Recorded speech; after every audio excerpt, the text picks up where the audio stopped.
Kita habakkan dia, masdar dia jahada yujahidu, jihadan. Terkejut dia. Apa dia? Apa dar? Kita masdar. Kita masdul pernah dengar? Masdul nama siapa? Oh, nama penuh dia. Kan dia tanya, nama panjang kan nama pendek? Masdul. Nama pendek do kan? Masdar apa dia? Tempat kita sandarkan bahasa. Orang putih panggil apa? Root word. Melayu panggil apa? Root word. Kata asal, kata dasar dia. Tempat keluar perkataan itu diambil daripada perkataan jahada. Bermakna apa? Jahadah ni dia kata maksud dia apa? Kita kata taqah. Maksud dia masyaqqah. Maksud dia al-wus'u. At-taqatu, al-masyaqqatu, al-wus'u. Apa makna at-taqah? Kekuatan usaha kita. Apa makna al-masyaqqah? Susah payah jerit perih kita dalam berusaha. Apa makna al-wus'u? Al-wus'u, keluasan usaha kita tu. Dia bukan satu jalan, dia banyak jalan kita usaha. Dah sampai kalau orang tengok cara buat kita, orang kata, ya Allah, dia ni kerja sungguh. Maka layaklah kawan tu dipanggil mujahid. Dia sedang berusaha. Dia sedang menumpahkan, mengarahkan tenaga dia. Itu dari segi bahasa. Apa yang dia nak buat tu, benda baik ke benda jahat, tak kira lagi.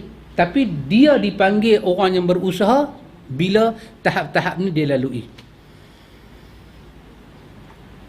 Kalau dia buat tu benda jahat, kita kata dia ni mujahid yang jahat lah. Pejuang yang jahat lah. Kalau dia buat tu benda ma'ruf, kita panggil dia mujahid fi sabilillah lah. Kalau dia buat benda tu ma'ruf.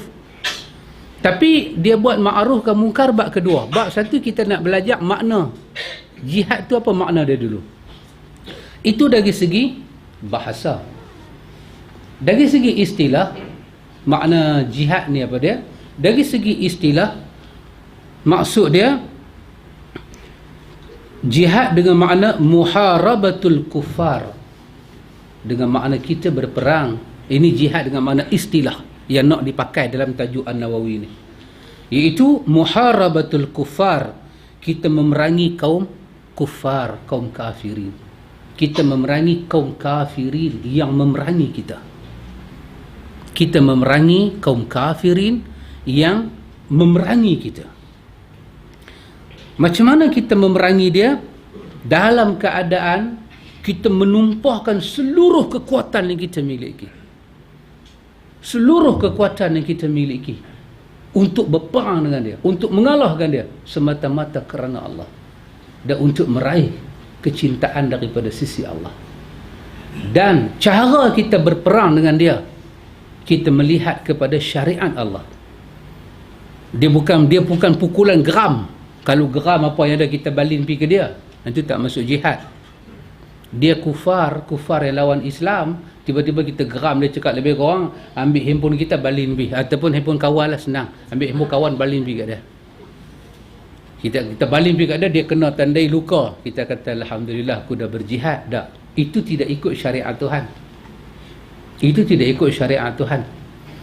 Jihad kita lawan menghadapi kufar dengan kita menggunakan syariat Tuhan. Kita melalui syarat-syarat yang Tuhan suruh kita lalui. Maka barulah kita dipanggil mujahid, orang yang berjuang di sisi Allah Jalla wa'ala.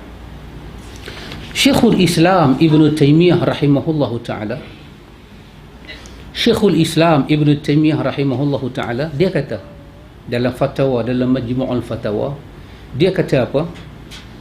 Kata Syekhul Islam, dia kata jihad adalah mengarahkan segenap kemampuan untuk mencapai apa yang dicintai oleh Allah dan menolak apa yang dibenci oleh Allah.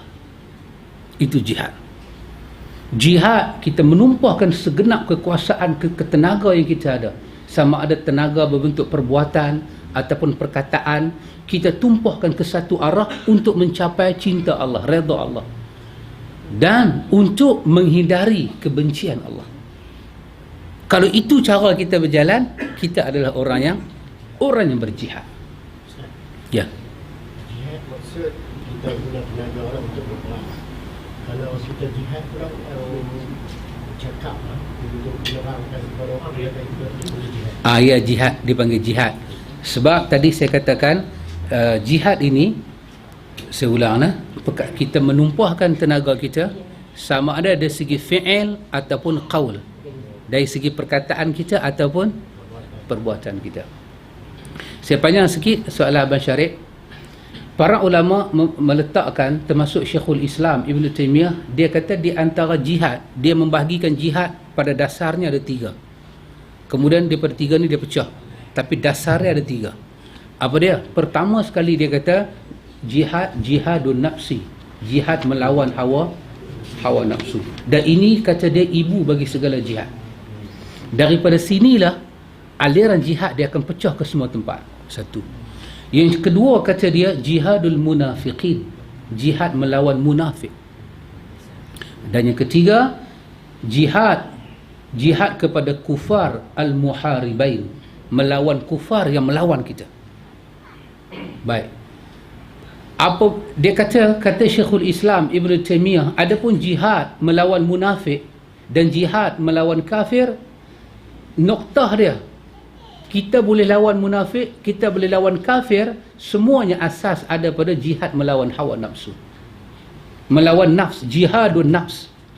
Baik, kita terjemah hawa nafsu kan, tapi bahasa Arab jihadun nafs, kita melawan diri kita sendiri.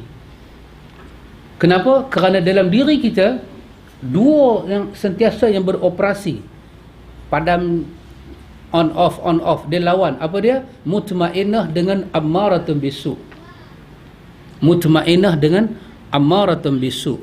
Mutmainnah ni apa dia? Mutmainnah ni jiwa yang kita miliki, yang dia mengarahkan kita kepada itmi'nan, ketenangan, kedamaian, kebajikan.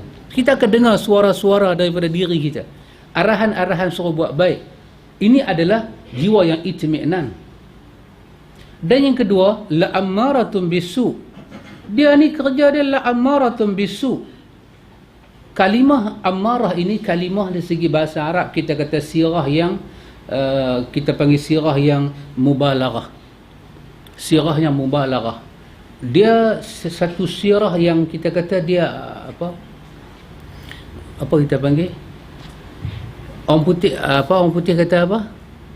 Tak tahu orang putih kata apa? Tak ingat.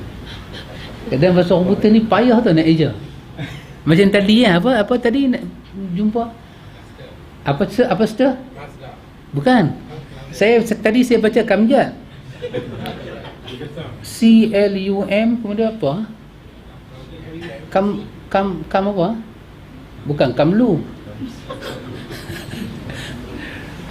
Ini apa, mendapat kepujian tadi ni. Bila dia buat tesis dia dapat kepujian. Dia panggil apa? Kepujian dalam bahasa orang putih lah. Jenuh buka komus tadi. Semua buka mi handphone. Ada komus belakang. Bukan, dia start dengan C. Bukan kredit. Mastercard saya pun ada.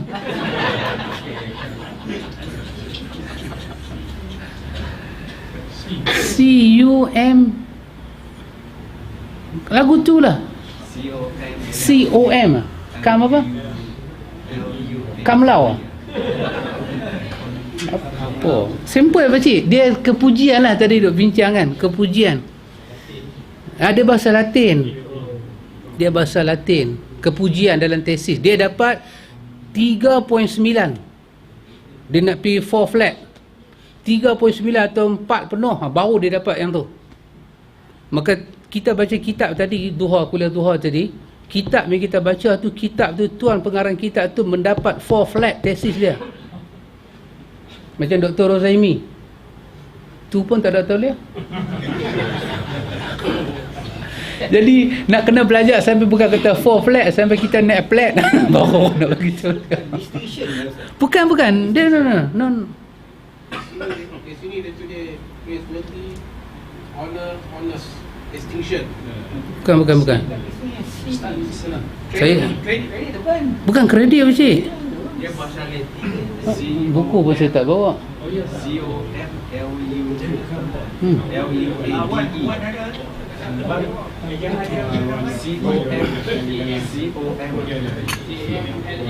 Hampa-hampa hijau lah. COMLEU. Complementary. Bukan complementary. Complementary saya tahu.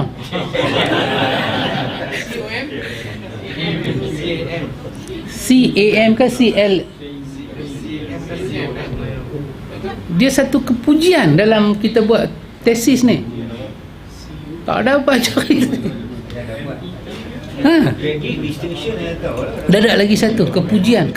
Dia syarat dapat dia mesti 3.8, 3.9 ataupun 4. Baru dia akan dapat kepujian setinggi itu.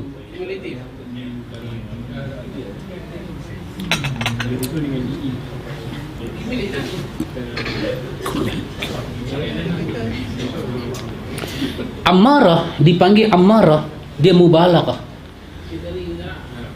Dia mubalaghah. Dia mubalaghah kepada apa? Kerana tabiat ammarah ni, dari segi tabiat dia tak pernah mengarah kepada kebaikan. Kalau dia amarah, dia mengarah pada kebaikan, dia tak layak dipanggil ammarah. Dan cara dia mengarah kita kepada keburukan ni bukan sekali, bertubi-tubi. Dia tikam kita, dia bawa kita. Kadang-kadang dia bawa kita kepada buruk dengan bisikan yang sangat lembut. Tapi isi dia keburukan.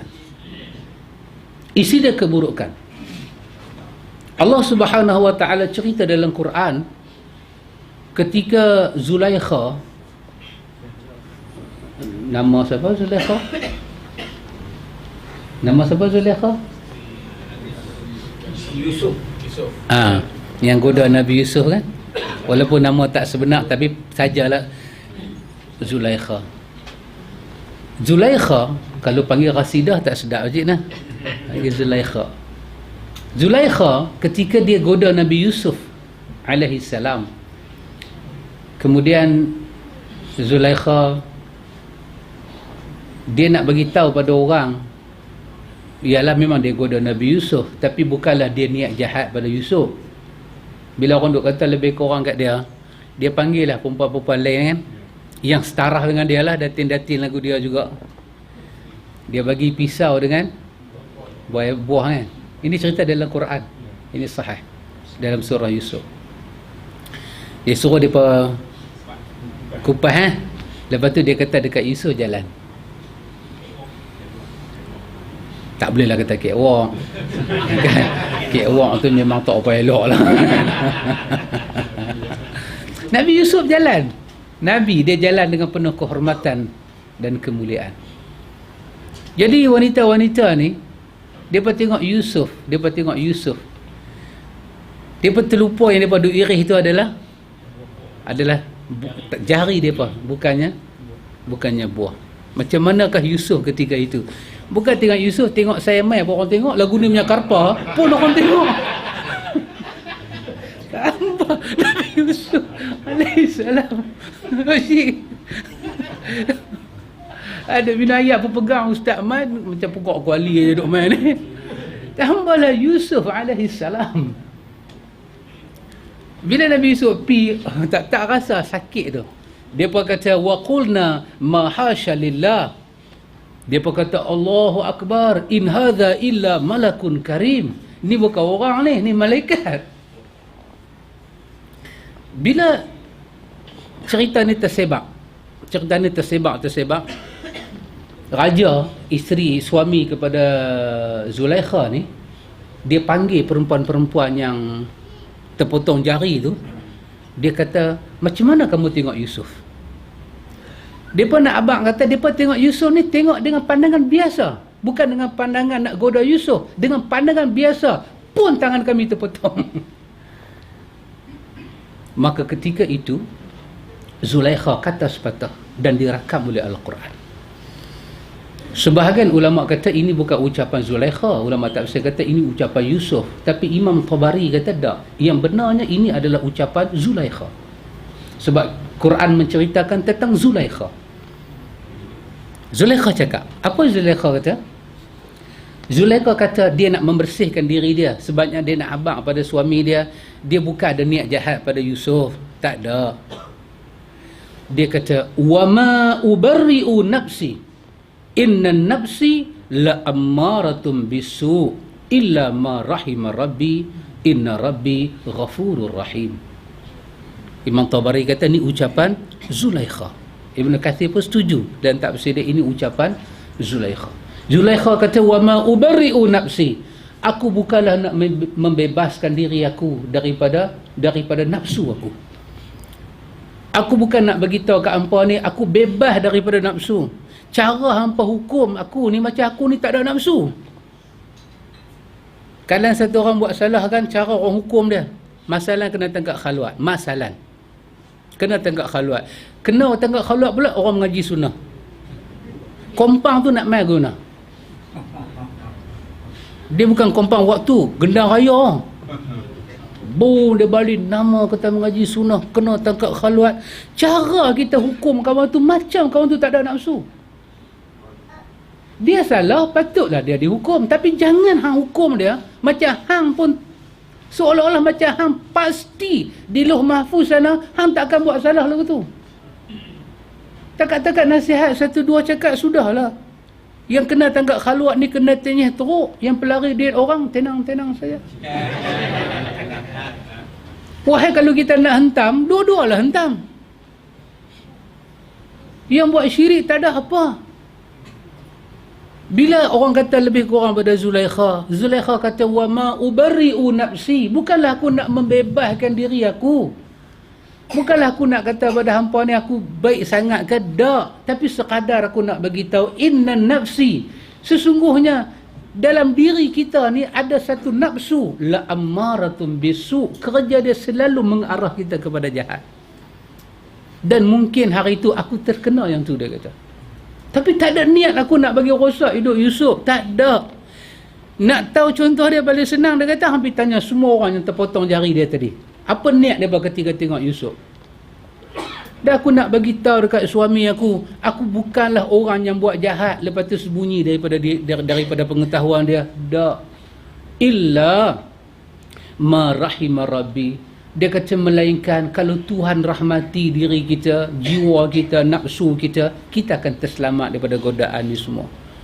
Inna rabbi, sesungguhnya Tuhan aku, kata dia, Ghafurur Rahim. Kalau aku salah, dia sudi maafkan aku sebab dia penyayang. Ini kata Imam Ibn Taymiyah, kerana kita ada dua nafsu, la ammarah bisu dengan nafsu mutmainnah. Jadi kerana itu jihad melawan nafsu dia letak di atas. Jihad melawan munafikin dan kafir duduk di bawah. Saya nak kait dengan soalan Abang Syarif tadi. Bila kita lawan orang kafir, kita lawan orang kafir yang lawan kita, orang kafir yang memerangi kita, kita lawan dengan perbuatan, pedang semua. Adapun munafik, kata Imam Ibn Taymiyah, lawan mereka bukan dengan pedang tapi dengan perkataan. Jadi pasal itu perkataan, tulisan, kita jawab balik apa dia kata. Semua itu pasal itu dia kena masukkan yang dalam dia punya ta'rif tadi. Dia masukkan bahawa jihad itu adalah memerangi orang kafir. Kita perang dia macam mana? Kita tumpahkan semua usaha kita dengan bersungguh-sungguh. Kita arahkan kekuatan kita daripada semua segi dengan perbuatan dan dengan perkataan kita. Apa tujuan kita? Kata Syekhul Islam Ibn Taymiyah, dia kata apa dia? Dia kata dia hakikat daripada kita jihad ini, kata dia, hakikat daripada jihad ini adalah kerana mencari redha di sisi Allah, memelihara iman, memelihara amal saleh kita supaya kita terselamat daripada kebencian Tuhan. Itu hakikat jihad. Jadi pasal itu orang yang berjihad dia memerlukan ikhlas. Dia memerlukan ikhlas. Kalau dia keluar, dia lawan begitu begini, mungkin dah tercapai makna jihad, tapi sampaikah dia kepada redha Tuhan? Belum tentu. Belum tentu dia mendapat redha daripada sisi Allah. Ya, masyarakat. Kalau jihad keempat, kita mesti dapat kelulusan daripada ulul amri atau kita dengan kita saja. Okey. Soalan Abang Syarif. Kalau kita berjihad, kita perlu dapat izin daripada ulul amri. Baik, sebelum saya jawab soalan Abang Syarif itu, saya masuk yang kedua. Mungkin ada kena-mengena. Para ulama membahagikan jihad kepada dua-dua jihad, tetapi dia ada dua cabang. Kita kata anwa', dia ada dua bahagian. Sebab apa? Sebab Quran ketika dia turun, dia menyebut dengan dua bahasa. Masalah dalam surah Al-Hajj ayat 78. Allah bahas pasal jihad, tapi dia punya rentak macam lain. Allah kata wajahidu fillahi haqqa jihadi.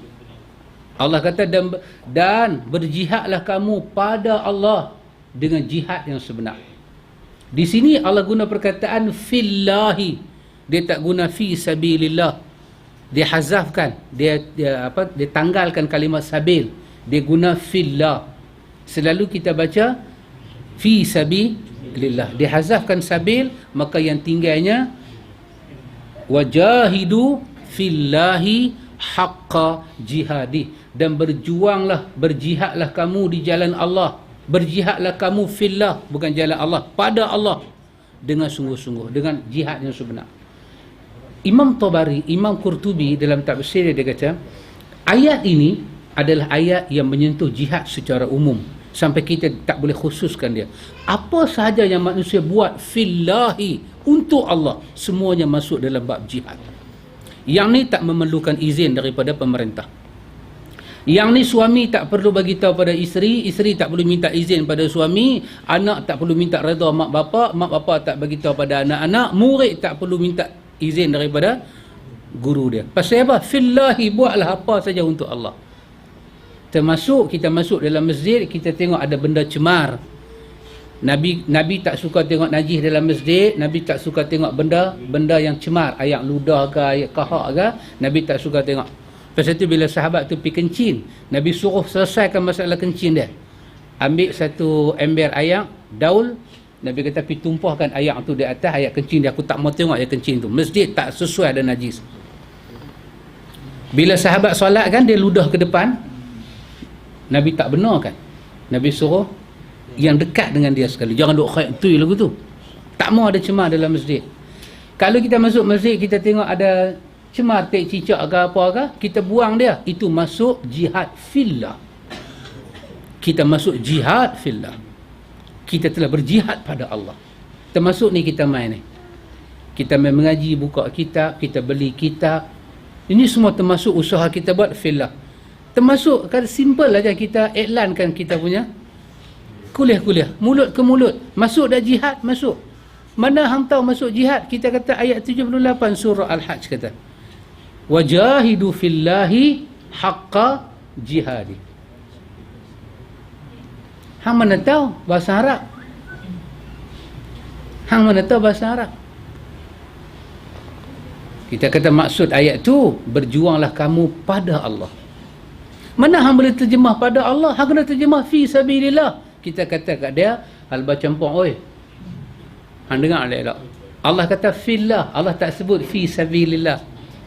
Allah sebut fillah, berjuanglah kamu pada Allah, haqqa jihadi, dengan kesungguhan yang sungguh-sungguh. Jangan kita SMS kuliah pada orang sambil lewa.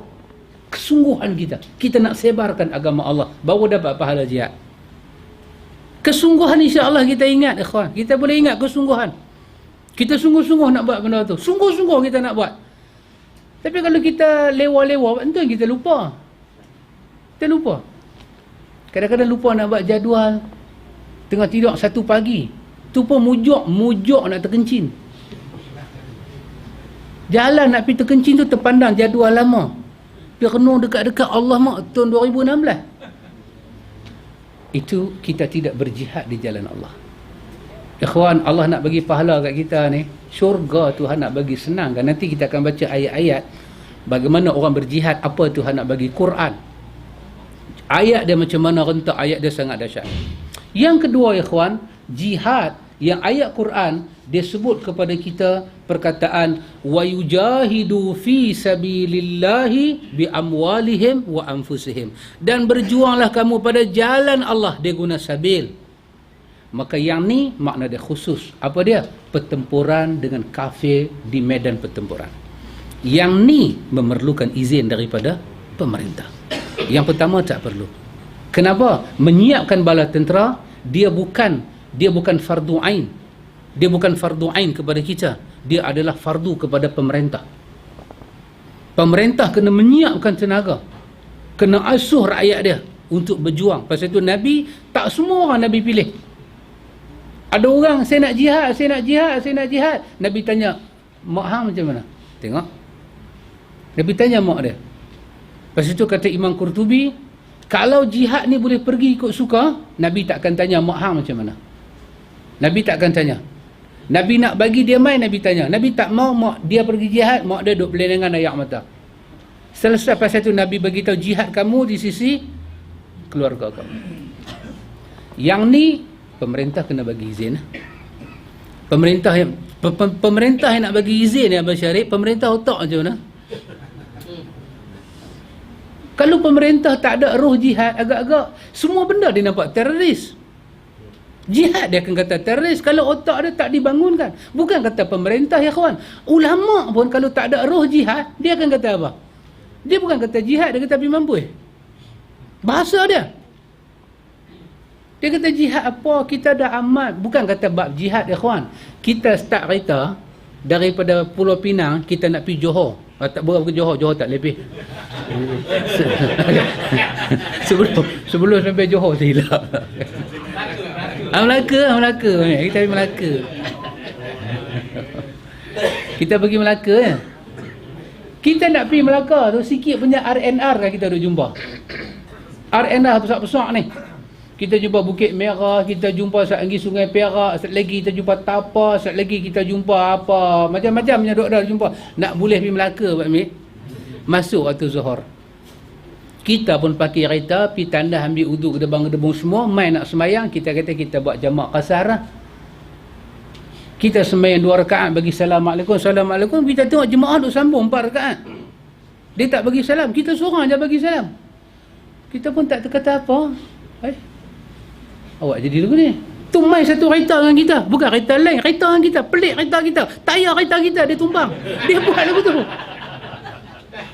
Dia buat 4. Kita tak kata apa. Pergi hujung kita semayang lagi 2. Buat asap. Duduk melengung tengok. Masuk dalam kereta saja tanya kan. Kata awak yang buat 4. Awak yang tak buat jamak qasar. Oh dia kata RNR duk jumpa sepanjang jalan buat apa, dia kata lagu tu rasa rugi. Antu tengok otak apa ni kan? Otak sampai tak kenal anugerah Tuhan. Otak sampai tak tahu apa dia syariat Tuhan. Dia nak pasang agama tu dengan selera dia. Dia tak tahu apa perkataan Sayyidina Umar, Tuhan bagi hadiah kamu sombong. Dia bukan masalah ada RNR. Dia masalah Tuhan bagi.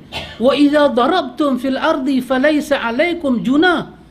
Bila kamu berjalan di atas muka bumi, tak berdosa untuk kamu kasarkan sembahyang kamu dan kamu himpunkan sembahyang kamu. Bila orang kata pada Sayyidina Umar, dunia dah aman, musuh dah tak ada, kenapalah kita nak buat sembahyang ni? Dulu kita buat mungkin kerana kita nak perang, musuh banyak. Umar kata Tuhan bagi pada kamu hadiah, kamu tak mau ambil. Para sahabat Nabi semua buat sembahyang ni ketika safar. Umat Nabi yang jauh dengan Nabi ni rasa rugi buat. Bab tu. Lepas tu kita nak cakap bab jihad dengan dia. Hang bayang jihad apa dia faham? Dia baca hadis pada kita. Dia kata betul lah bab jihad saya setuju, tapi jangan main-main. Dia kata ada hadis oh. Ada hadis oh. Oh tu dia panjang. Dia kata ada hadis tu. Kita kata hadis apa je? Dia kata satu hari Nabi pergi perang. Nabi balik daripada perang bertikam-tikam semua. Nabi kata raja'na min jihadil asghar ila jihadil akbar. Nabi kata kita baru balik daripada perang kecil, kita ada perang besar. Sahabat kata ya Rasulullah, ni sampai tangan jadi kudung, syahid, badan bertikam, habis bertetak, kecil lagi, ada lagi perang besar. Nabi kata ada. Sahabat kata perang apa? Sahabat tanya dengan kehairanan. Apa dia? Nabi kata jihadun nafsi, jihad melawan hawa nafsu. Oh dia kata hadis ni nak buat macam mana? Kita kata hadis ni pulang tu sampah. Ulama hadis kata la asla lahu. Hadis ni la sahih anin nabi, la yasihu anin nabi. Hadis ni tak sahih daripada nabi dan tak ada asal usul. Walaupun banyak dipercakap oleh orang, tapi tak ada riwayat benda ni boleh disandarkan kepada lisan nabi. Dia kata hang ni pelik sejak duk mengaji hadis hang duk buang hadis, hang kasih amat kot. Macam mana nak terang kat dia? Bab tu pun dia tak selesai. Kita jangan memang ikhwan. Pasal tu pemimpin dan ulama. Itu nanti tengok Imam Abdullah bin Mubarak, dia buat satu syair yang sangat menarik. Syair dia kata, kita ni diminta menjauhi dosa, janganlah buat benda-benda yang merosakkan iman kita. Jangan buat rosak iman. Kita tahu benda tu benda rosak, benda fasad, kita tak usah buat. Nanti iman kita tercalak, iman kita terluka, iman kita tercacat, dia kata. Tapi dia kata ramai manusia terkadang-kadang jatuh dalam maksiat kerana raja dan kerana ruhban, kerana ulama mereka. Kenapa? Kerana pemimpin mereka. Kebanyakan pemimpin mereka tak menyediakan pasaran hidup yang baik. Dia tak tutup kelab malam, dia tak tutup lubang maksiat. Kadang-kadang income dia daripada sumber maksiat. Dia bela rakyat dia dengan cara tu. Kemudian dia mengharapkan Tuhan bagi rahmat pada negara dia. Quran kata apa? Tayyibatun baldatun tayyibatun wa rabbun ghafur. Negara yang baik adalah negara yang Tuhan beri keampunan. Kenapa Tuhan? Pasal itu ulama salaf kata, kalau aku diberi doa yang makbul, apa akan aku doa? Aku akan doa, ya Allah, hidayahkanlah para pemimpin. Kerana sumber masalah ada pada mereka. Kalau mereka dapat hidayah, ikhwan, banyak orang dapat hidayah. Tapi kalau mereka ni jadi sangkuriang, pakcik saya pergi buat kajian peribadi saya. Sangkuriang ni memang cerita legenda Indonesia. Sangkuriang. Pakcik tahu siapa menyanyi lagu ni? Oh, terima kasih sahabat. Apa pakcik? Apa dia? Oslan Kasim. Oh, Oslan Hussein. Dia menyanyi. Tapi sedap lagu dia. Sangkuriang. Saya pergi cari. Saya nak tahu dia sahih tak sahih. Rupanya dia sahih pakcik. Sangkuriang ni wujud. Tapi sangkuriang ni ada dua. Satu sangkuriang Indonesia, satu sangkuriang Nusantara. Sangkuriang Indonesia ni dia dinisbahkan kepada anak yang lupa jasa mak bapak. Ini sangkuriang kita panggil legend. Yang lupa pada mak bapak, yang moden sikit, nama dia Mali Kundang. Mali Kundang dia tak legend, dia baru. Yang lama betul pakcik, sangkuriang tu. Itu sangkuriang Indonesia. Dia ada cerita rakyat Indonesia, dia buat kartun pasal sangkuriang. Dia dah jadi orang besar, mak dia mai, bila isteri dia tengok pakai selekeh semua, dia buat tak kenal, dia kata, who are you? Mak dia kata, I'm your mother. Dia kata, is it my mother?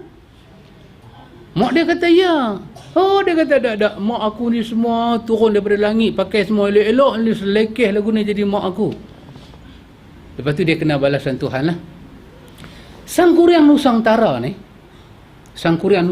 ni belah kita lah, termasuk kita Nusantara. Sangkuriang Nusantara ni dia lebih kepada apa? Pak Pandiang. Cakap 13 kali, dengar sekali. Habaq jangan buat 14 kali. Sekali dia dengar. Yang tu sangkuriang Nusantara. Rabuh tak empuh, bakar tak kentung, ajak tak menjadi. Tapi kalau cakap, dia nombor satu. Maka sangkuriang Malaysia ni, dia bracket, dia panggil bodoh sombong. Itu sangkuriang Nusantara. Tapi sangkuriang kita, saya tak tahu yang mana. Kita dalam WhatsApp apa ada sangkuriang. Jadi sangkuriang ni saya tak tahu yang mana.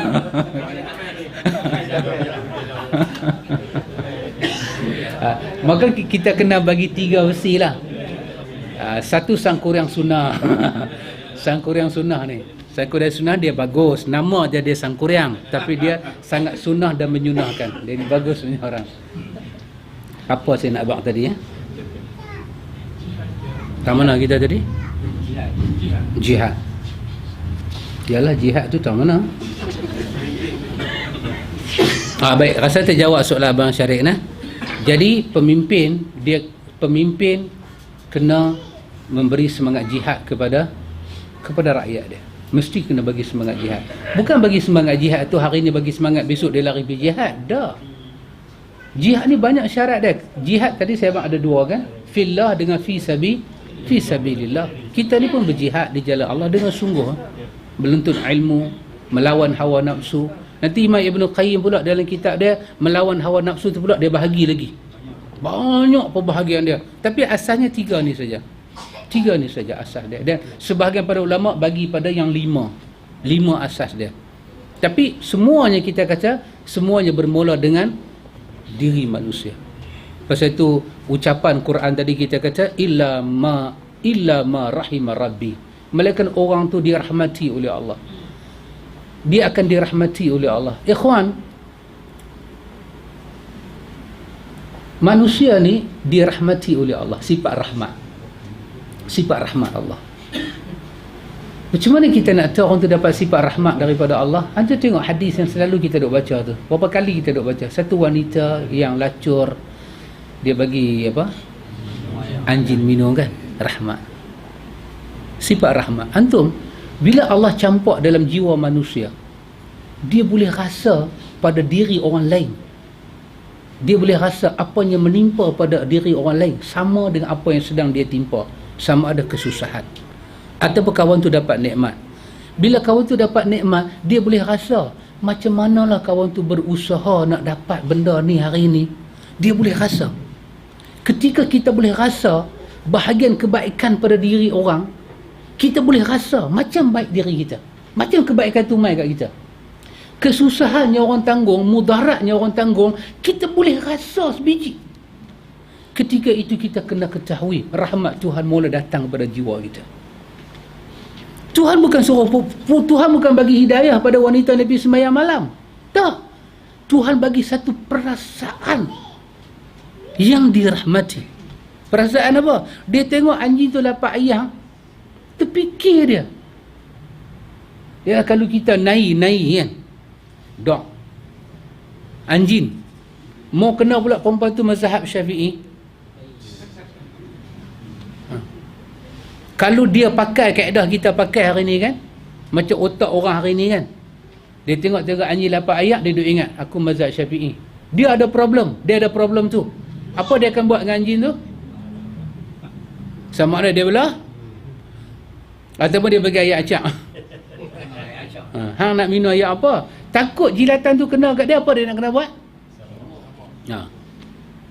Sedangkan Imam Syafi'i buat hukum taklah seteruk tu. Dia punya ni otak dia teruk sangat. Kalau perempuan tu ada otak lagu tu, dia bagi dah anjing tu minum? Dia tak bagi. Tapi apa yang ada dalam hadis, dia ada perasaan dirahmati oleh Allah. Dia boleh rasa kesusahan. Dan dia buat satu benda, ikhwan, siapa pun tak nampak kecuali Tuhan. Siapa nak tepuk tangan kat dia hari tu? Siapa nak bagi pingat ma'ali jerah kat dia hari tu? Kita kata dia gamble nasib dia. Dia turun masuk dalam sumur. Agus, dalam apa Agus? Dalam sumur. Waduh. Dia turun balik dalam sumur. Dia ambil ayak, dia bagi kat, dan anjing tu pun tak terhenti nak kata kat dia syukran jazilan. Anjing tak erti nak kata terima kasihlah wanita, tak teringat. Mungkin anjing tu jilat. Hadis tak sebutlah anjing tu buat apa ke dia. Tapi kita boleh gambar, bila anjing tu dapat ayak kita bagi, anjing tu tengok kita lagu tu kan, anjing tu kenal tak kita? Dia kenal. Dan anjing ke satu arah, dia ke satu arah. Apa Nabi kata? Allah menggugurkan keseluruhan dosa dia, dan dia ahli syurga. Itulah perasaan dirahmati, ikhwan. Dirahmati. Nabi cerita pula dalam hadis Abi Daud, satu orang Yang dicabut perasaan rahmat, dicabut, dan dia ahli neraka. Dia ada kawan dia duk bagi nasihat.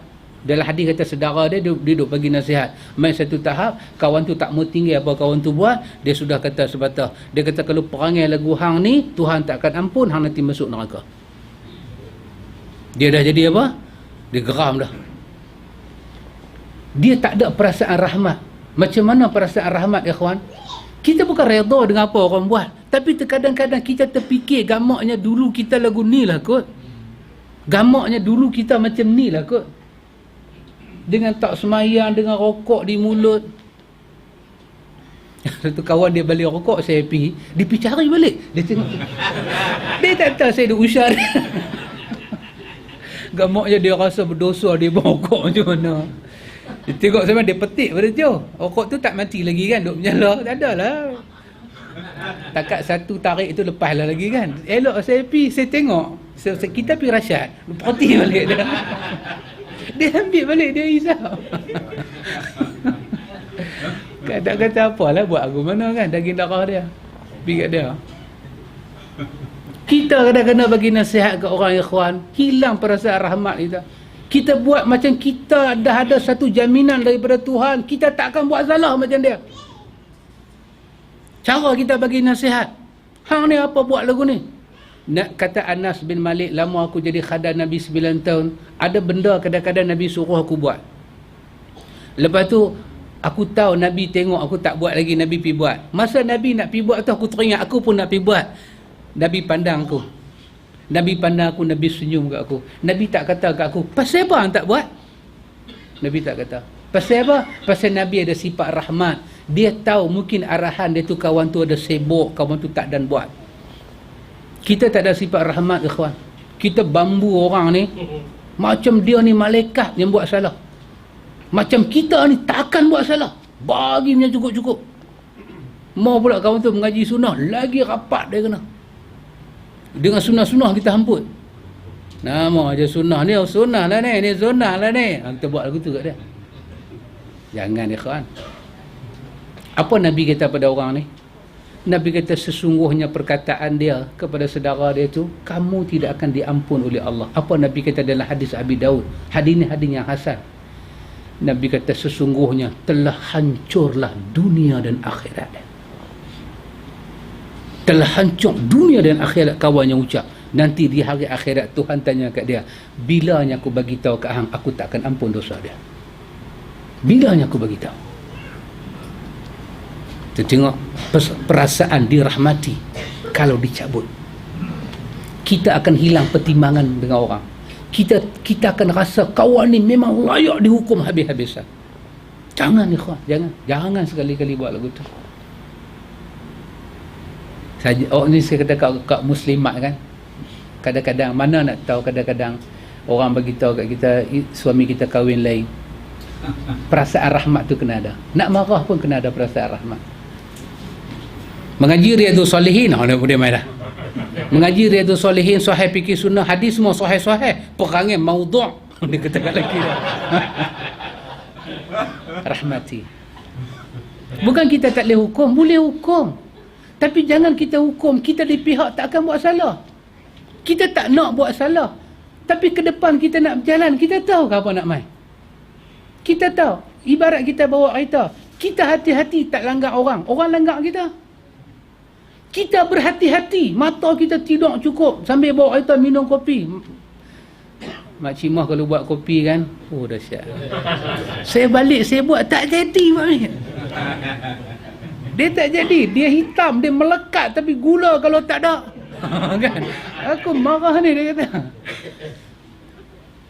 Tapi kita boleh tahu ke kawan depan tu bila nak break? Bila nak break? Tadi pagi kuliah kan, saya keluar pada rumah kampung, dia bagi segena belah kanan, hati saya kata dia mesti nak pergi kiri. Orang tua bawa motor buat ambil kan, saya tengok dengan crane dia macam Superman duk terbang-terbang tu, dia bagi belah kanan, saya punya hati saya duk kata dia mesti nak masuk belah kiri. Tapi saya baik sangka dengan undang-undang JPJ ni, saya pakai undang-undang JPJ ya, maka saya pergi belah kiri, saya nak potong dia, sekali-kali dia kona kiri buat ambil. Tak kena. Pasal yang bawa kaitan ni Al-Fadil. Tak kena. Saya berit. Saya berit babi. Cuk dia pergi terus. Dia pergi terus pun tak tengok kita. Kotlah Assalamualaikum nak minta maaf kan. Pergi terus. Itu yang di Nusantara panggil sangkuriang. Yang tu lah. Itulah Nusantara punya sangkuriang. Jadi pasal itu ikhwan, sifat rahmat ni perlu ada dalam diri kita.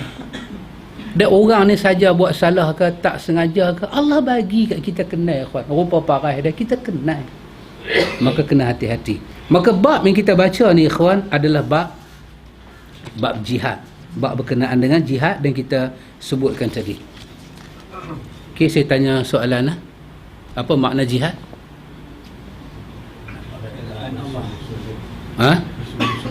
Bersungguh-sungguh dalam buat satu benda. Apa masdar jihad? Masdar dia?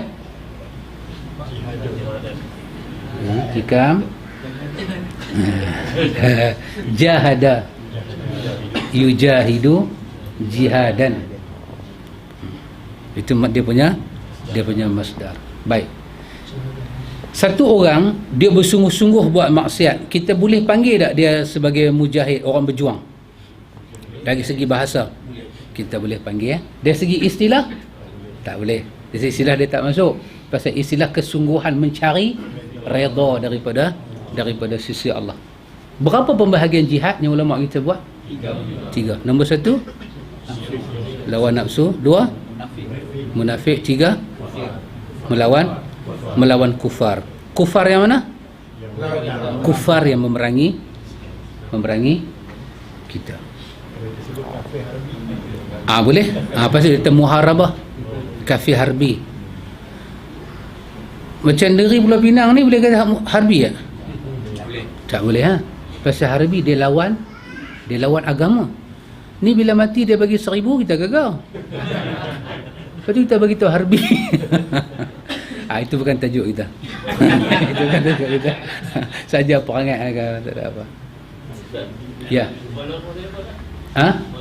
Mubalaghah, sirah mubalaghah. Macam ni kurang tapak tangan, nyiru hamba tadahkan. Itu mubalaghah. Dia nak habaq apa? Yang tu dia nak habaq apa? Dia nak habaq kata sedianya kita menanti tetamu tu. Dia mubalaghah. Apa Melayu panggil? Balaghah mubalagh. Balaghah seni bahasa Arab. Kalau balaghah tu dia tuju pada ilmu tu. Mubalaghah maksud dia antara benda yang ada dalam ilmu mubalaghah tu punya bab. Ni daripada bab mubalaghah. Dia satu bab, satu seni dalam bahasa.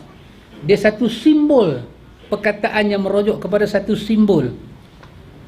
Peribahasa. Orang Melayu kata apa? Satu perumpamaan. Ya betul. Mubalaghah. Satu kata umpama. Satu tamsil. Kita sandarkan kata tu. Ammarah dipanggil dia ammarah kerana dia sirah mubalaghah, kerana dia suka duk pergi cucuk kepada buruk saja. Pasal tu bila kata ammarah, dia mesti dia punya kawan dia su. La ammaratum bisu. Dia tak boleh amarah hasanah ni tak ada. Dia kalau cucuk imam baik, jarum dia masuk lembut ataupun dia masuk kasar, dia mesti suruh buat jahat. Dia mesti suruh buat jahat. Dia tak akan arah pada baik. Maka mubalaghah amarah tu dia kepada tabiat dia tu. Dia suka bawa kita kepada kejahatan. Ada orang cakap baik pakcik, tapi dia punya ayat cucuk. Dengar kata lelaki awak kahwin kita kata iyalah takdir Allah. Iyalah takdir lah, tapi jantan ni kena ajak sikit. Tapi slow. Kan tudung cantik je. Cakap tu dia masuk. Macam pisau baru kena asah. Dia kata orang lelaki ni kita kena ajar dia. Melaka. Ajar dia. Apa-apa cik? Kan. Dia kata Kalau kau diam pada dia, naik tocang dia. Tadi perempuan ni daripada duk istighfar, astagfirullah, diam dah. Kata macam mana tu? Itulah kau ni betul benda sangat. Kau ajar dia sikit. Hari ni dia balik, kau tak usah masak ke dia. Ambil periuk tu tiarap bagi pungkuk naik ke atas. Kalau dia tanya kau habaq lah, mesti kenyang, ada 2 tukang masak, kau kata tu bagi sakit hati dia. Slow je. Sambil duk cakap ni, sambil duk subhanallah. Ni Mami Jarum ni. Walaupun dia cakap slow, tapi dia cakap tu apa, dia masuk dalam bab apa? Ammaratun bisu. Orang ini benar-benar memerlukan rahmat daripada Allah, ikhwan. Ini semua saya bagi contoh-contoh saja. Pasal saya pun tak ingat nak bagi contoh apa. Banyak lagi pak cik, kadang tawaduk. Hampir kuliah mana malam ni? Ada api mengajar Riyadhus Salihin. Oh, dia kata kitab bagus ni. Siapa ajak? Abang dia terkejut. Hang mengaji kat ayat acak tu ke? Dia masuk ah. Dia apa dia dah cakap? Tapi hasil daripada cakap dia semuanya kepada su. Maka itulah nama dia amarah. Jangan tengok marah tu saja, kita kata amarah dalam kelembutan. Amarah bisu. Berapa pembahagian jihad menurut Al-Quran?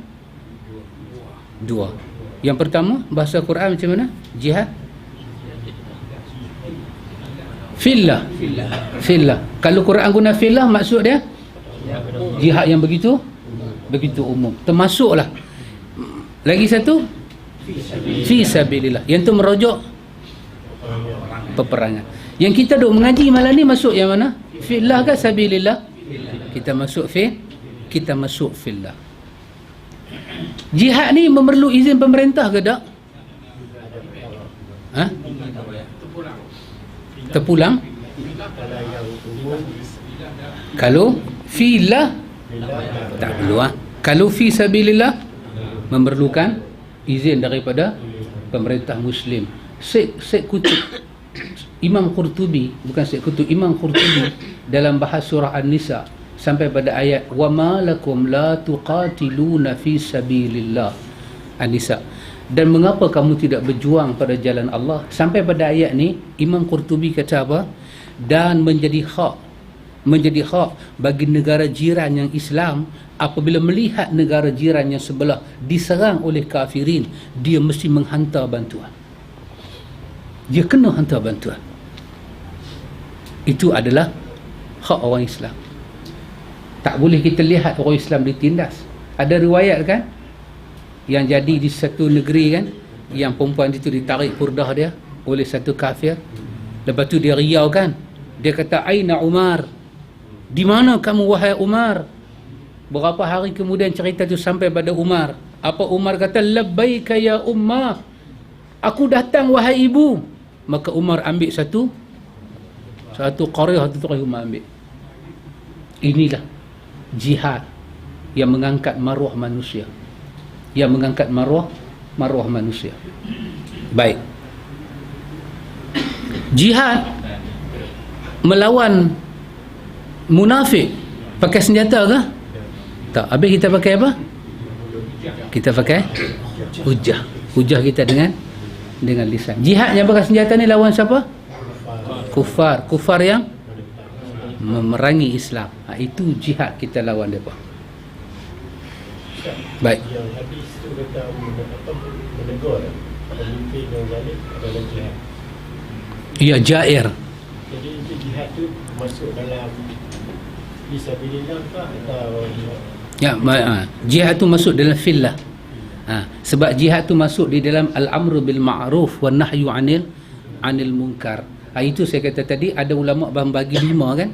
Membagi 5 pada jihad. 3 hak tadi kita sebut. Apa itu? Lawan nafsu, munafik, kafir, dan dia masuk yang keempat apa dia? Menegakkan al-amru bil ma'ruf wan nahyu 'anil munkar. Dan dia masukkan yang kelima apa dia? Menumbangkan kezaliman. Dia bagi supaya jadi 5. Maka bila kita cakap pasal menegakkan kalimah hak di depan pemimpin, maka syarat pemimpin tu dia kena jair. dia kena zalim. Dan kezaliman pemimpin itu bukan seorang yang mengakui, suara yang banyak. Nak kata 100%, tak ada lah orang akan kata mungkar 100%. Tapi dalam suara yang banyak, orang tak puas hati dengan cara dia perintah. Maka mesti ada daripada kumpulan rakyat ni yang dipercayai, dia kena mendatang pemimpin itu dan memberi pelajaran. Dan macam mana dia nak bagi pelajaran? Ini kita panggil uslub. Uslub maksudnya kaedah yang akan berubah apabila berubahnya satu-satu tempat. Zaman dulu An-Nawawi kata, jangan kamu bagi tahu kepada orang Arab lawan pemerintah, kerana mereka faham makna lawan hanya angkat pedang. Jangan sebut lawan pemerintah. Tapi zaman hari ini, kalau kita kata lawan pemerintah, adakah orang faham kita angkat pedang? Tak. Orang lawan kata kita bagi hujah pada dia, buat seminar, buat debat, buat diskusi. Itu masuk di, maka dalam diskusi itu ada pemimpin ke ataupun wakil pemimpin ke, kita tegakkanlah, tegakkan kalimah hak di hadapan dia. Tegakkan kalimah hak di hadapan dia supaya sekurang-kurangnya wakil dia boleh sampai kat dia. Kata dia buat itu adalah batil. Mata manusia, ya ikhwan. Saya tanya kat muslimat saja, saya tanya. Nak kenal batil. Saya kata mata tak sama kan. Kalau saya tanya kat muslimat, kalau suami kahwin lagi satu, macam mana? Nak masuk bab apa? Katalah suami kata, abang berjihad. Tu bini dia kata apa? Nak jihad sangat. Tapi tanya pada mata suami. Pada mata suami, apa kesalahan dia buat? Tanya pada mata, bukan suami ni nah. Suami tak buat lagi. Kalau tanya kat suami, salah tak mana? Tanya pula mata mak mentua. Pergi tanya mak mentua. Mak, cik ingat nak kahwin. Dia teropong macam mana? Dia teropong macam mana? Kan Mahfiz, nama dia apa? Mahfiz kan? Harun bin Mahfuz.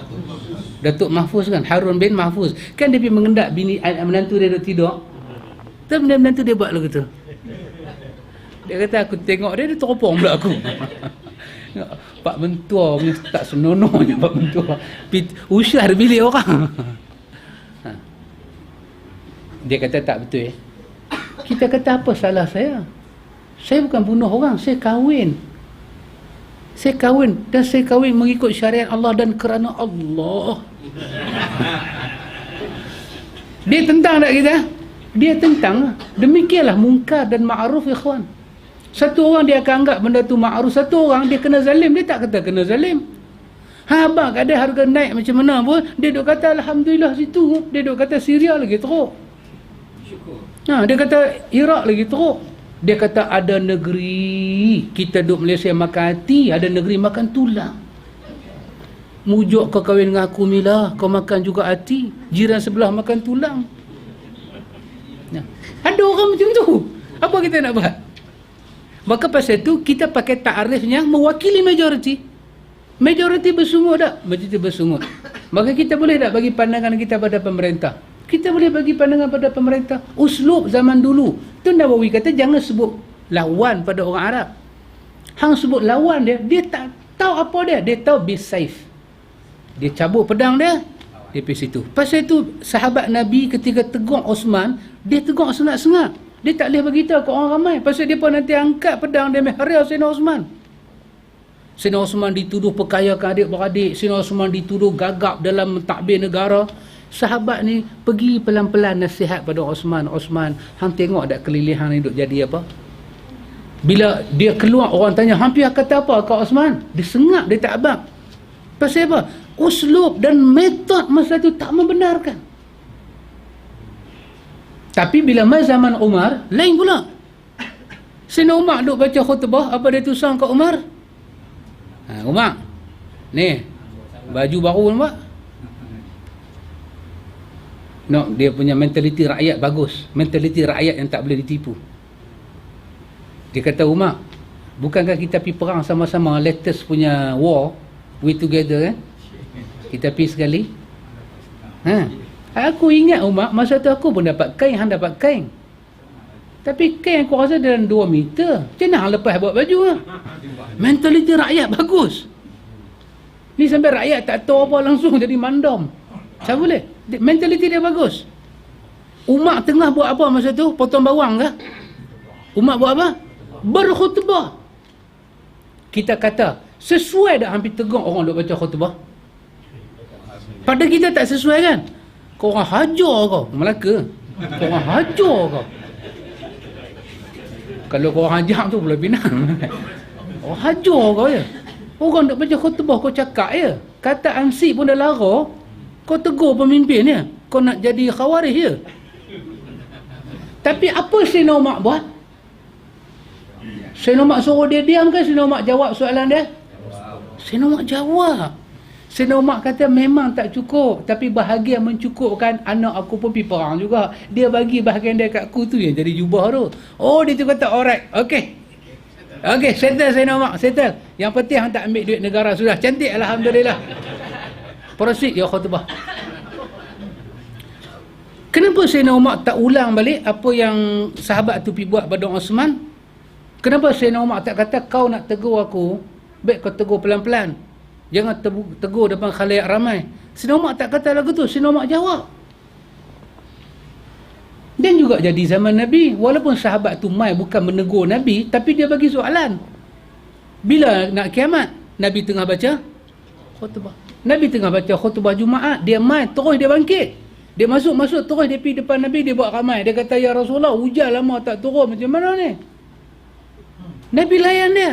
Nabi suruh dia diam. Nabi tak suruh dia diam. Terus Nabi tanda tangan. Dalam tengah baca khutbah, Nabi tanda tangan. Nabi kata, ya Allah, turunlah hujan. Dengan kehendak Allah, hujan turun. Minggu depan dia main pula. Dia kata, ya Rasulullah, lebat terlampau, habis jahanam pula dah. Hari Jumaat juga. Nabi tanda tangan. Nabi kata, ya Allah, hujanlah ke atas kami, ke atas pokok. Janganlah hujan bertukar jadi dengan kehendak Allah. Itu nama dia uslub. Itu nama dia prosedur, kaedah. Maka sekarang ni, di samping kita ada wakil-wakil dalam parlimen, kadang-kadang tunjuk live wakil kita duduk tidur. Allah, kita kata aku pangkah dia ni kan.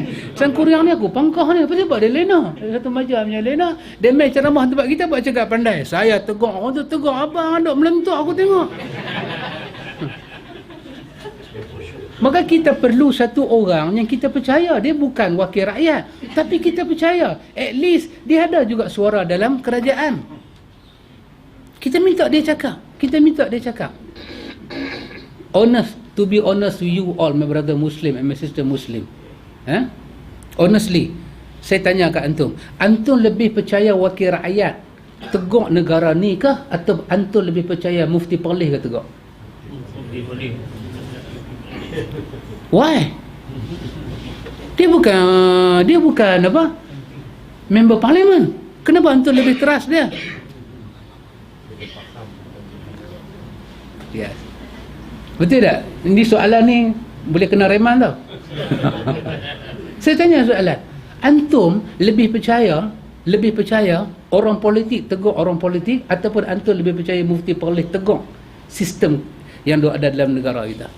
Yang mana antum bila dengar dia tegur, antum rasa sangat honestly, tidak ada tujuan menjatuhkan orang, tapi dia lebih kepada islah umat ini. Yang mana kita lebih trust bila kita dengar? Kita banyak dengar ceramah politik, betul tak Abang Syarif? Dulu sampai dalam hutan, katak tu dia punya gondu-gondu keluar mai, masuk dalam kain. Dengar ceramah ni, betul. Kita dah tu, awak duk geli. Tak mau cakap ke orang kan. Kita pergi duduk dalam benang kering masa tu. Duduk perhang speaker ceramah orang ramai, duduk geli. Kata apa duduk diam sudah lah. Jalan sampai. Gamai kata tu dia nampak umpan kot. Sekali-kali kita tengok tu dia gondu katak lompat ceramah diam Ustaz. Daripada ingat FRI Umay apa yang kata.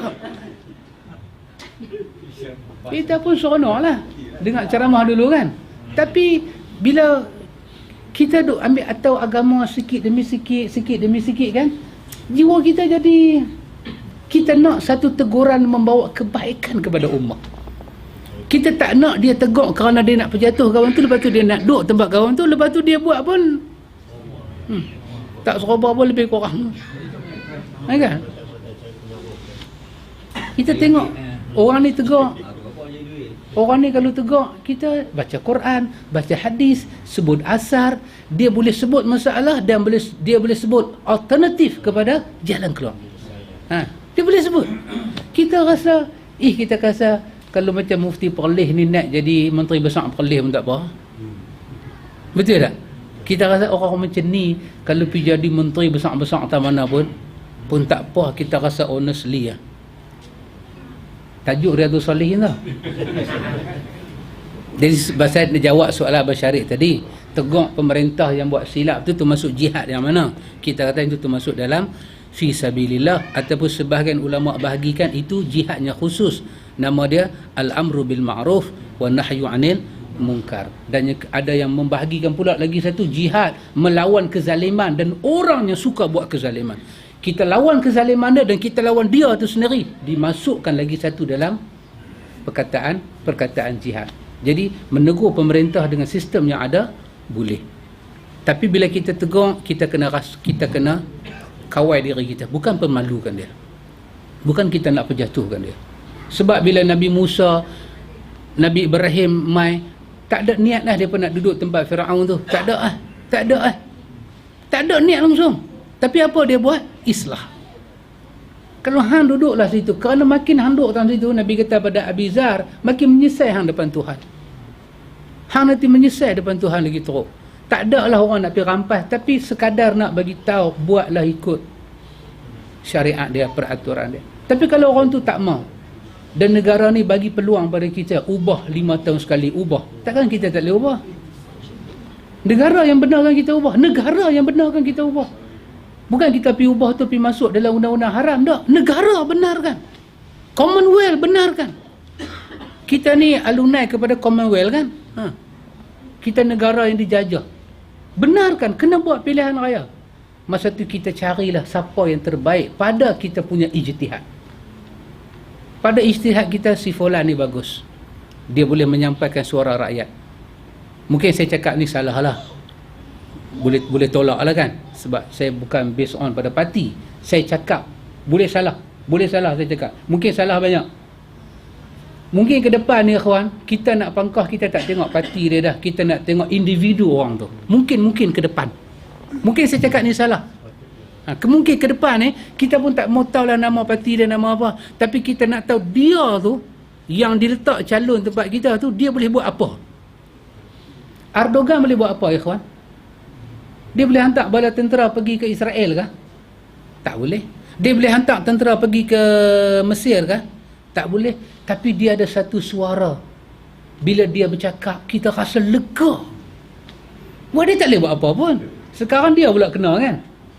Bila orang jatuh hukuman mati kepada Mursi, speech yang Erdogan bagi di Turki tu sangat menyenangkan hati kita. Lega kita dengar. Bila dia memuji Mursi, angkat sekatan di antara Mesir dengan apa? Palestin kan.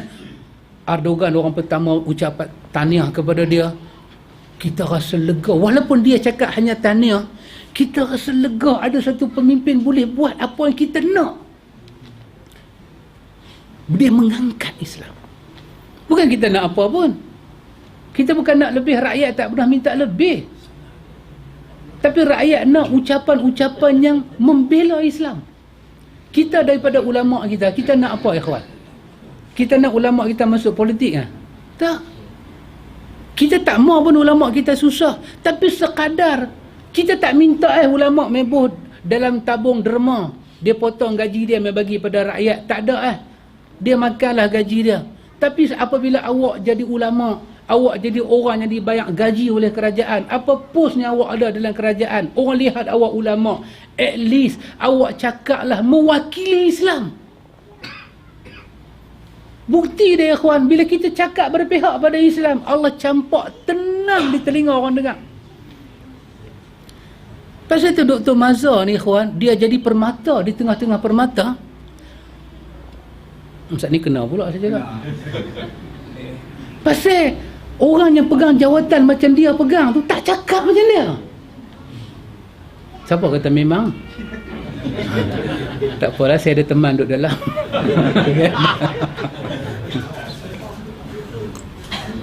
Betul Pak Cik Bari?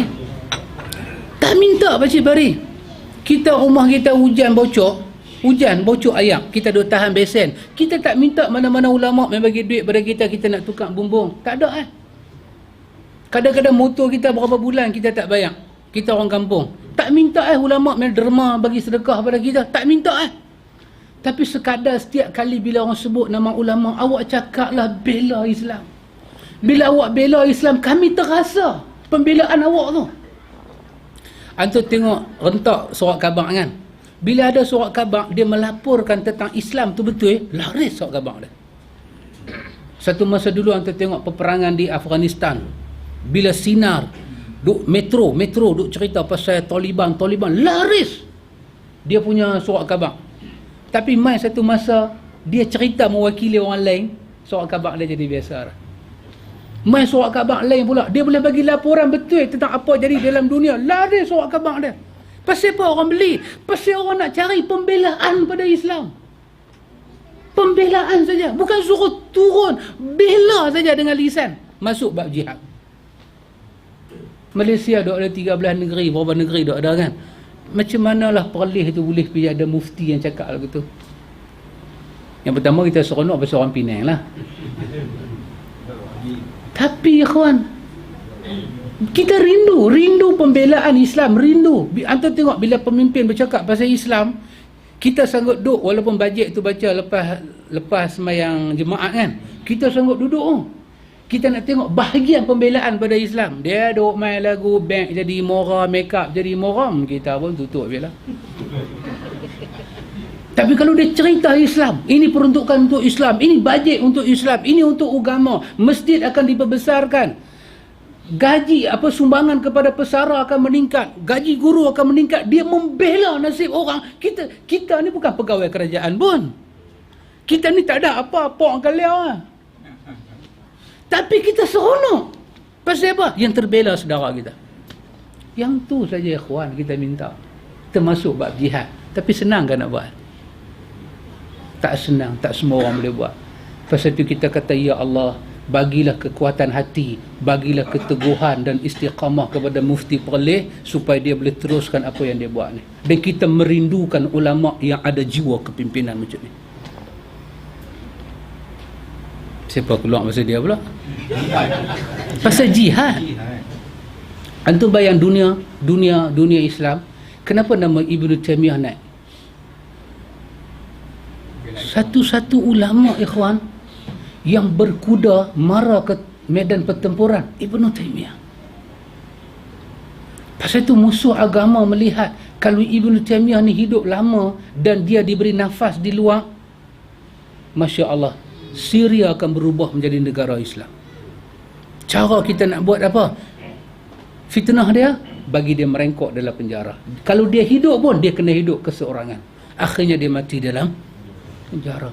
Tapi bila orang baca karya Ibnu Taimiyah, orang baca Majmu' al-Fatawa, orang berlinangan air mata.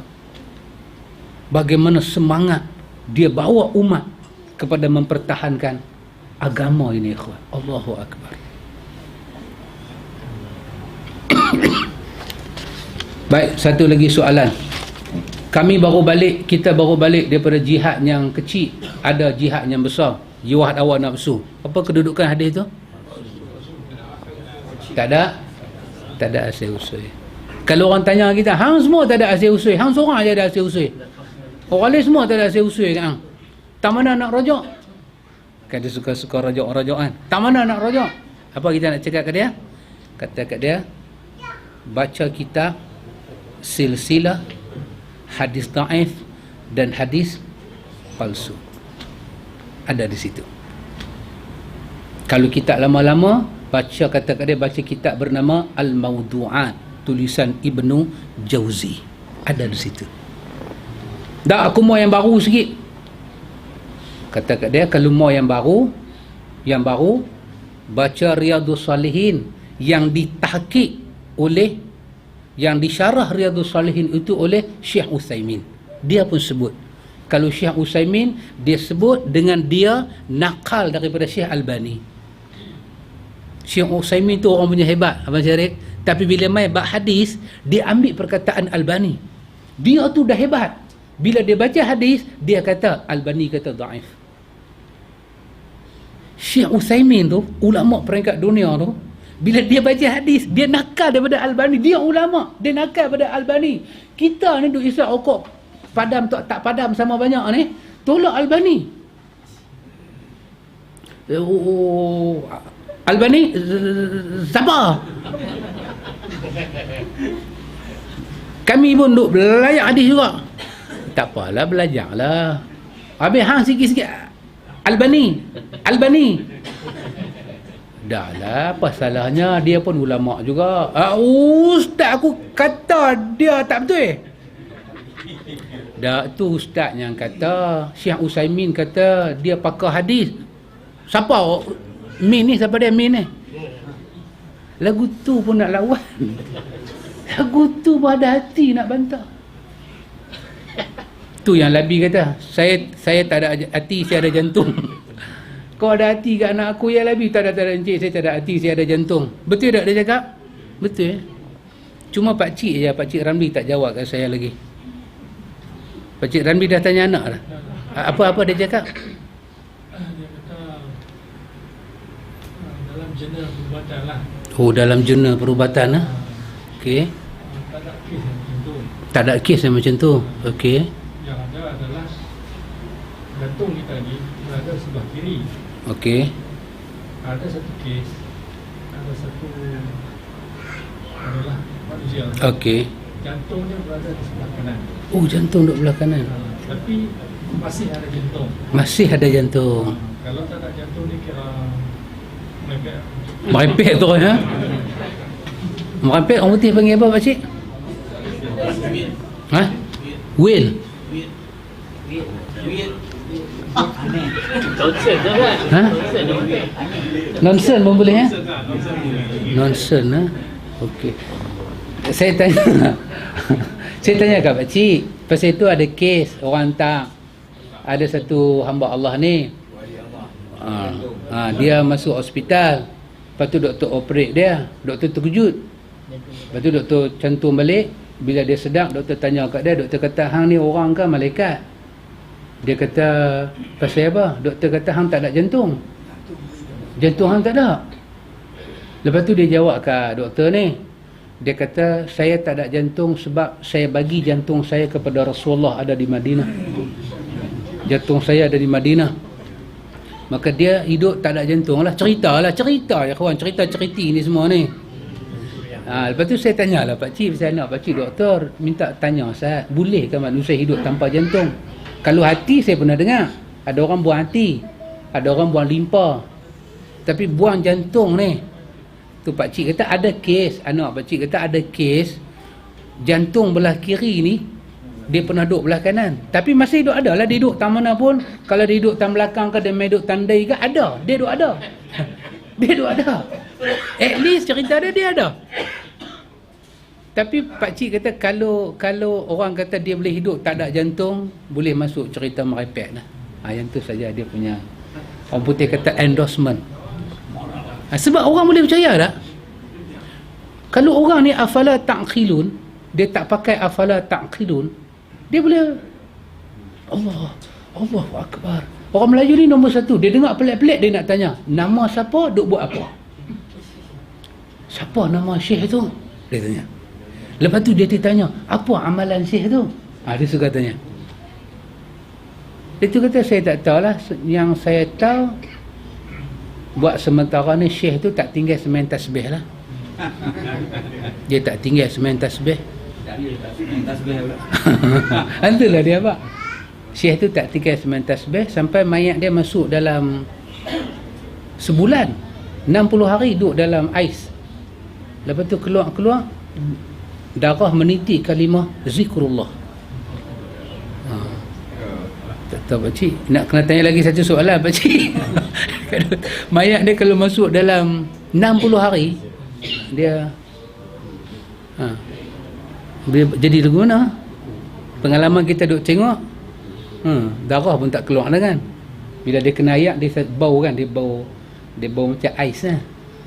Tapi kadang-kadang bila ada cerita macam tu, bukan kita tolak, ialah karamah lah. Tapi karamah ni dia sunnatullah antum. Ayak mai kat mana? Ayak, bukan ayak kencing, ayak. Ayak mai kat mana? Sunnatullah. Ayak mai pada berapa punca dalam dunia? Tak mahu, saya tak mahu. Punca ayak dalam dunia daripada berapa sumber? Laut. Laut tu sumber dari mana? Sungai sumber daripada mana? Bumi. Ya, jawapan betul. Laut kah, telaga kah, sumur kah, perigi kah, sumber dia daripada bumi. Lagi satu sumber ayak dari mana? Dari langit. Betul Dua sumber. Ada tak sumber ketiga?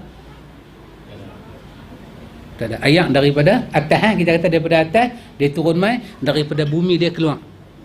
Daripada kiri kanan kita, tak ada space ni, boleh tak ayak mai tiba-tiba? Ayak apa? Kecuali ayak kereta langgar, puk kata dia. Baik. Sunnatullah la tabdila. Allah tak akan ubah sunnatullah ni sampai bila-bila. Bila antum sebut saja ayat sunnatullah, dia akan mai pada dua jalan. Dia akan turun daripada langit, dia akan keluar mai daripada bumi. Dia tak boleh mai pada sumber ketiga. Kalau dia mai, dia lawan sunnatullah. Kalau dia mai daripada dua, dia tak mai daripada dua sumber ni, dia mai daripada sumber yang dia tak pernah mai, maka dia akan jadi satu di antara dua. Sama ada mukjizat atau sihir. Sama ada mukjizat atau sihir. Sebab ayat hujan, ayat ni dia kena mai daripada atas dan dia keluar daripada bumi. Dia mai daripada lain tempat, dia tak boleh mai, dia keluar daripada sunnatullah. Dan Tuhan tak pernah buat makhluk dia keluar daripada sunnatullah. Kalau dia mai pelik, dia akan mai satu daripada dua jalan. Sama ada mukjizat ataupun sihir. Kalau dia mukjizat, dia tak akan jadi selalu. Kalau dia jadi selalu, dia adalah sihir. Baik, pernah ada ayat keluar daripada celah jari Nabi? Pernah kan? Jari Nabi ni langit kah? Bumi kah? Maka dia jadi berapa kali? Sekali je. Lepas tu dia stop. Maka kerana itu mukjizat dipanggil sesuatu yang mencari adat. Kejadian dia mencari adat, kharij lil adah. Dia keluar daripada kebiasaan. Maksud keluar daripada kebiasaan tu apa? Dia keluar daripada sunnatullah. Dia tak mai daripada atas, dia tak keluar daripada bawah. Tiba-tiba dia mai daripada jari. Ni nama dia kharij lil adah. Dia terkeluar. Dan bila dia terkeluar, dia tak boleh tahan lama. Dia tak boleh sampai 3 bulan ayat ada keluar dari jari Nabi. Maka dia akan jadi sumber ayat 3. Dia akan jadi sat aja. Habis kejadian tu, dia hilang. Kalau dia berulang juga, dia akan masuk bab yang kedua. Dia bab apa? Bab sihir. Sihir maksud dia apa? Benda tu tak ada, dia bagi kita satu macam punya duduk perasan kata ada, dan itu sangat dikeji. Manusia hidup dengan jantung. Ini apa dia? Sunnatullah. Boleh tak manusia hidup tanpa jantung? Tak boleh. Manusia tak boleh hidup tanpa jantung. Kalau ada orang hidup tanpa jantung, kita panggil dia mencari adat. Maka dia akan masuk satu daripada dua. Ima itu mukjizat, ima itu sihir. Kalau kita pergi jumpa hamba Allah tu, nak kata mukjizat macam mana? Nabi dah tak ada. Saya memanglah bukan Nabi, tapi saya umat Nabi. Bukan hang seorang, aku pun umat Nabi juga. Kan Mak Sudin berkelahi dengan Mak Aziz. Mak apa? Mak Aziz pula dah. Mak Sudin berkelahi dengan Mak siapa? Mak Zaitun. Saja nak tengok. Kan Mak Zaitun kata, Mak Sudin, kami ni keturunan Nabi tau. Mak Sudin kata, Nabi apa? Nabi Adam. Mak Sudin kata, awak kami Nabi mana? Nabi Adam lah juga. Umat Nabi, aku umat siapa? maka hang kena hidup dengan ada jantung. Hang kena hidup kena ada jantung. Kalau dia boleh hidup tanpa jantung, bukan mukjizat, dia akan masuk bab yang sihir. Apabila sihir, agama mengiktiraf dia sedang menipu kita. Dia tak boleh lari daripada sunnatullah. Maka pasal itu betul lah, Labi kata tu betul. Saya tak ada hati, saya ada jantung. Orang tak ada hati boleh hidup tak? Boleh hidup. Tapi kalau tak ada jantung, tak boleh hidup. Maknanya malam ni kita baca tajuk dia saja nah. Tajuk saja. Bila nak habis macam ni? Wallahu a'lam. Subhanakallahumma wa bihamdika asyhadu an la ilaha illa anta astaghfiruka wa atubu ilaik.